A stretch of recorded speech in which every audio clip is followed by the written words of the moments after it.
રાધનપુર જિલ્લાઓથી જોડાયેલું જંકશન છે કંડલા પોર્ટ ઉપરથી આંતરરાષ્ટ્રીય માલ વહન અહીંથી થઈને અવર જવર કરી રહ્યું હોવા છતાં રાધનપુરથી ચાણસ્માનો માત્ર 60 કિલોમીટરનો માર્ગ ફોર લેન કરવામાં આવતો ન હોવાથી ધારાસભ્ય લવિંગજી સોલંકી દ્વારા મુખ્યમંત્રી ભૂપેન્દ્ર પટેલને લેખિત રજૂઆત કરીને ફોર લાઇન બનાવવાની માંગ કરવામાં આવી છે।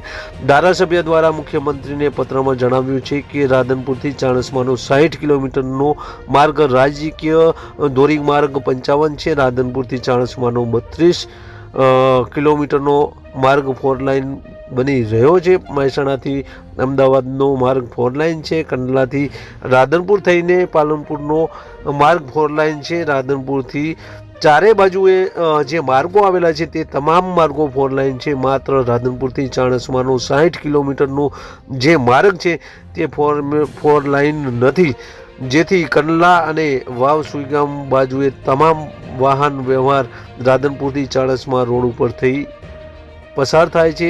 આ રોડ ઉપર કંડલા પોર્ટથી માલવાહક વાહનો તેમજ નાના મોટા તમામ વાહનો મહેસાણા, અમદાવાદ, ગાંધીનગર અને ગુજરાત સહિતના અનેક શહેરોમાં જાય છે।